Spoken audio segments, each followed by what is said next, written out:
اللہ تعالی سورۃ القصص آیت 4 میں فرماتے ہیں، یقیناً فرعون نے زمین میں سرکشی کر رکھی تھی اور وہاں کے لوگوں کو گروہ گروہ بنا رکھا تھا اور ان کے ایک فرقے کو کمزور کر رکھا تھا اور ان کے لڑکوں کو تو ذبح کر ڈالتا تھا اور ان کی لڑکیوں کو زندہ چھوڑ دیتا تھا۔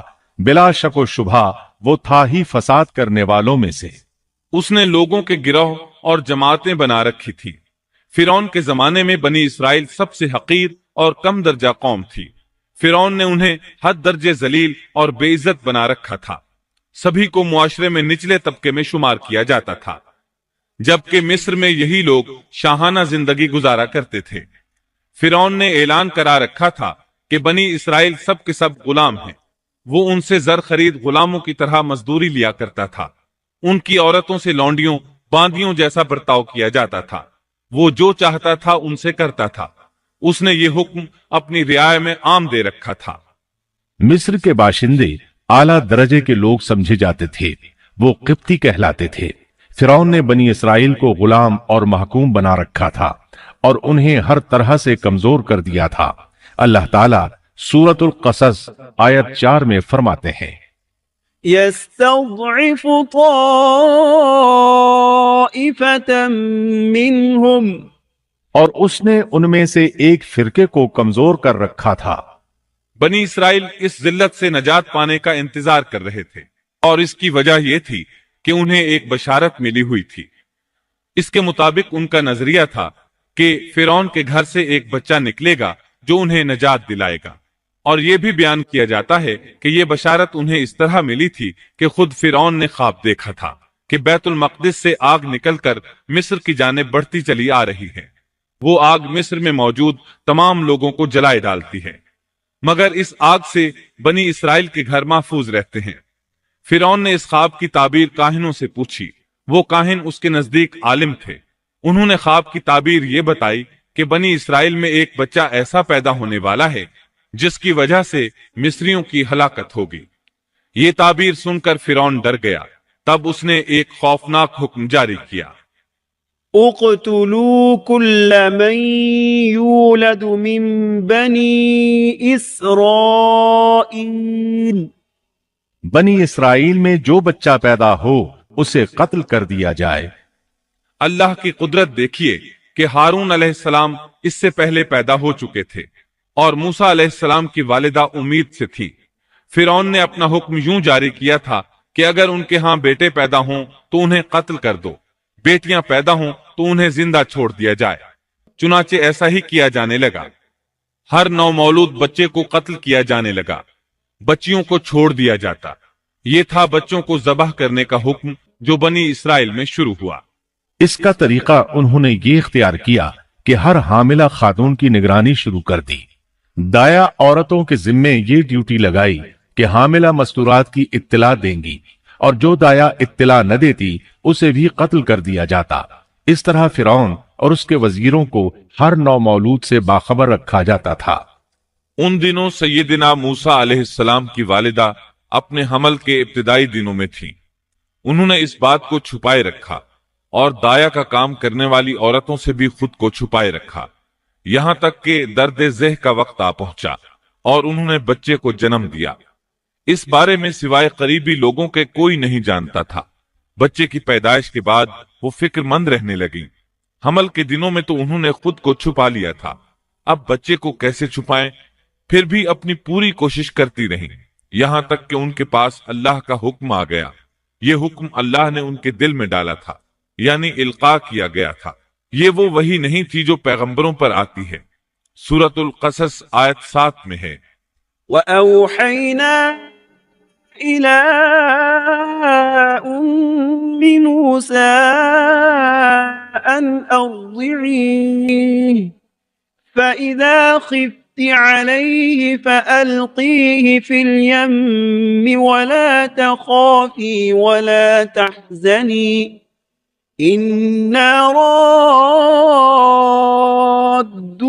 إِلَيْكِ وَجَاعِلُوهُ مِنَ الْمُرْسَلِينَ۔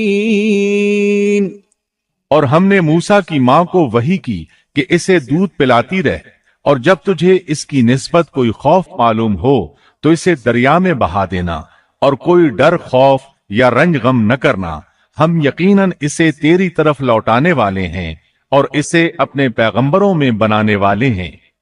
مطلب یہ تھا کہ جب تفتیش اور تحقیق شروع ہو یا خطرات بڑھ جائیں تو اسے دریا میں ڈال دیں۔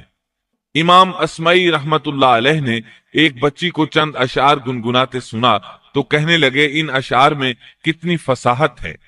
اس بچی نے ان کی بات سن کر کہا اللہ تعالیٰ کے اس فرمان کے بعد کوئی فصاحت باقی نہیں رہ گئی۔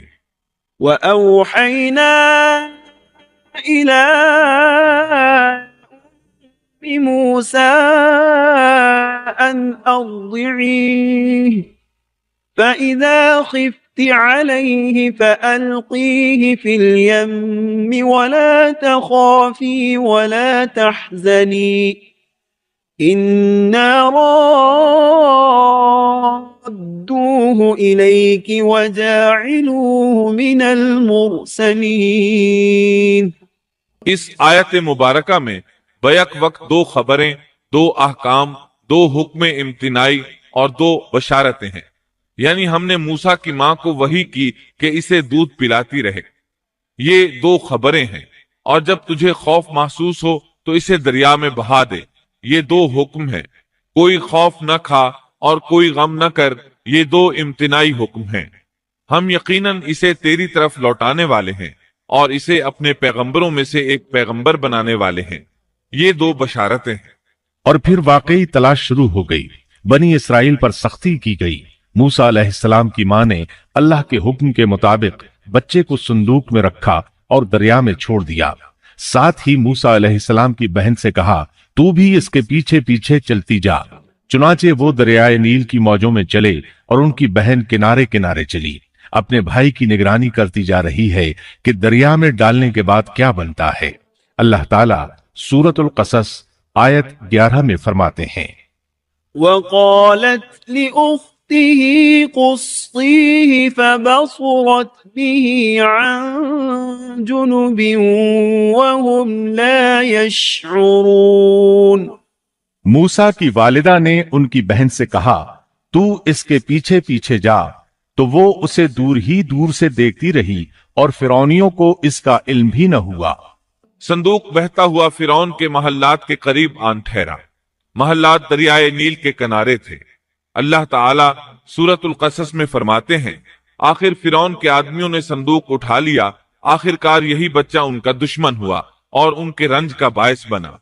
اب وہ اس کی بھلائی چاہ رہے ہیں، لیکن وہی فرعونیوں کے لیے وبال جان بننے والا تھا۔ اللہ سورۃ القصص آیت 8 میں فرماتے ہیں إن فرعون وهامان وجنودهما كانوا خاطئين۔ کچھ شک نہیں کہ فرعون اور حامان اور ان کے لشکر تھے ہی خطا کار۔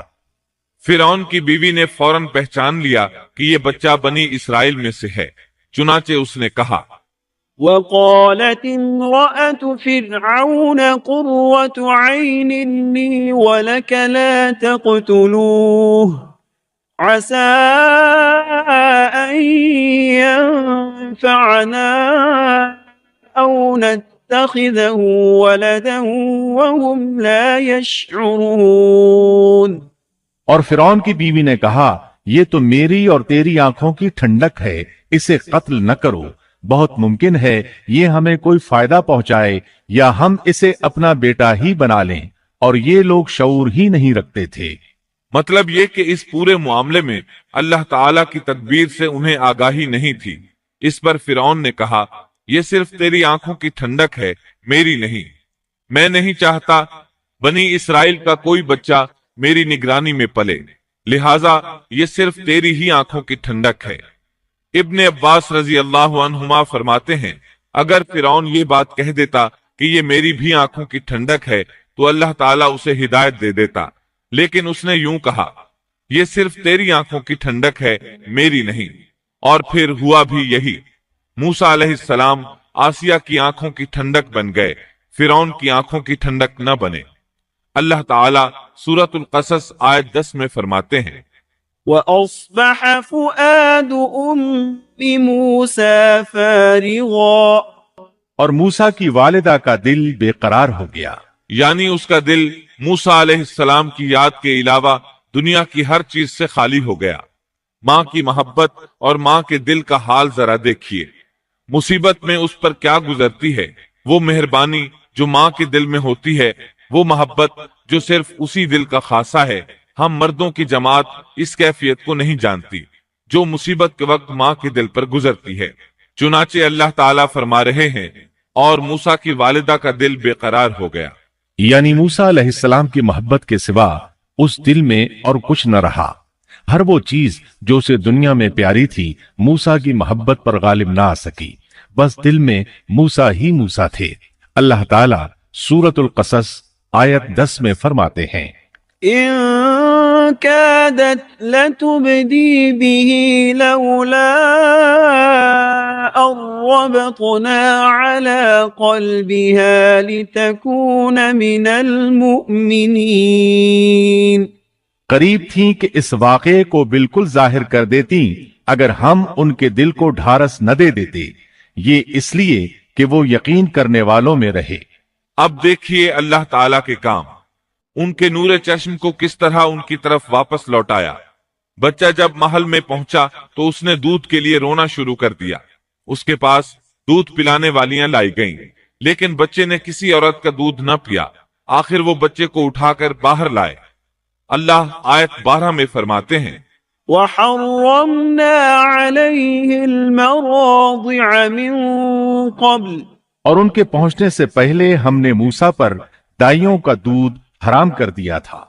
جو عورت بھی آپ کو دودھ پلانے کی کوشش کرتی ناکام ہو جاتی۔ اب ظاہر ہے یہ رکاوٹ تو اللہ تعالیٰ کی طرف سے تھی، کوئی دودھ پلانے میں کامیاب ہو بھی کیسے سکتی تھی۔ ادھر موسیٰ علیہ السلام کی بہن دور کھڑی یہ سب دیکھ رہی تھی۔ سورۃ القصص آیت 12 میں ہے، فقالت هل أدلكم على أهل بيت يكفلونه لكم وهم له ناصحون۔ یہ کہنے لگیں، کیا میں تمہیں ایسا گھرانہ نہ بتاؤں جو اس بچے کی تمہارے لیے پرورش کرے اور ہوں بھی وہ اس بچے کے خیر خواہ۔ انہوں نے پوچھا، اے بچی تو کیسے جانتی ہے کہ وہ اس بچے کی خیر خواہی کریں گی؟ بچی نے جواب دیا، اس لیے کہ وہ ایک غریب گھرانہ ہے۔ جب انہیں معلوم ہوگا کہ یہ بچہ فرعون کے گھر سے آیا ہے تو انہیں انعام و اکرام ملنے کی امید رہے گی۔ اس گھر میں ایک نیک سیرت خاتون ہے، وہ اس بچے کو بخوشی دودھ پلانا قبول کرے گی۔ انہوں نے کہا، چلو ٹھیک ہے۔ چنانچہ آپ کی بہن انہیں گھر لے آئی۔ والدہ محترمہ نے بچے کو دودھ پلایا تو آپ نے فوراً دودھ پینا شروع کر دیا۔ سیدہ آسیہ نے ان کی طرف پیغام بھیجا کہ وہ محل میں آ جائے اور جب تک بچہ دودھ پیتا رہے وہ اس کے پاس محل ہی میں رہے، لیکن موسیٰ علیہ السلام کی ماں نے انکار کر دیا۔ انہوں نے کہا، میرے اہل و عیال ہیں، میرے خاوند بھی ہیں، لہٰذا ان کے ہوتے ہوئے میں گھر نہیں چھوڑ سکتی۔ اب چونکہ بچے نے کسی اور کا دودھ پینا قبول نہیں کیا تھا اس لیے وہ خود بچے کو لے کر آتے تھے۔ اس طرح موسیٰ علیہ السلام کی والدہ کا بے حد احترام ہونے لگا۔ فرعون کے ہر کارے تحفے تحائف ان کے گھر لانے لگے۔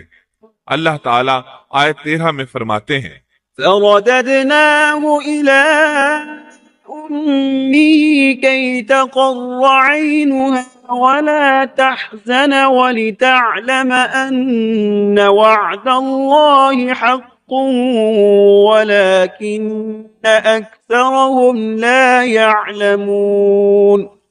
پس ہم نے اسے اس کی ماں کی طرف واپس پہنچایا تاکہ اس کی آنکھیں ٹھنڈی رہیں اور آزردہ خاطر نہ ہو، اور جان لے کہ اللہ کا وعدہ سچا ہے لیکن اکثر لوگ نہیں جانتے۔ اس طرح موسیٰ علیہ السلام شاہی محل میں پلنے بڑھنے لگے، یہاں تک کہ 18 سال کے خوبرو نوجوان ہو گئے۔ اللہ تعالیٰ آیت 14 میں فرماتے ہیں، ولما بلغ أشده واستوى آتيناه حكما وعلما وكذلك نجزي المحسنين۔ اور جب موسیٰ اپنی جوانی کو پہنچ گئے اور پورے توانا ہو گئے تو ہم نے انہیں علم و حکمت عطا فرمایا، نیکی کرنے والوں کو ہم اسی طرح بدلہ دیا کرتے ہیں۔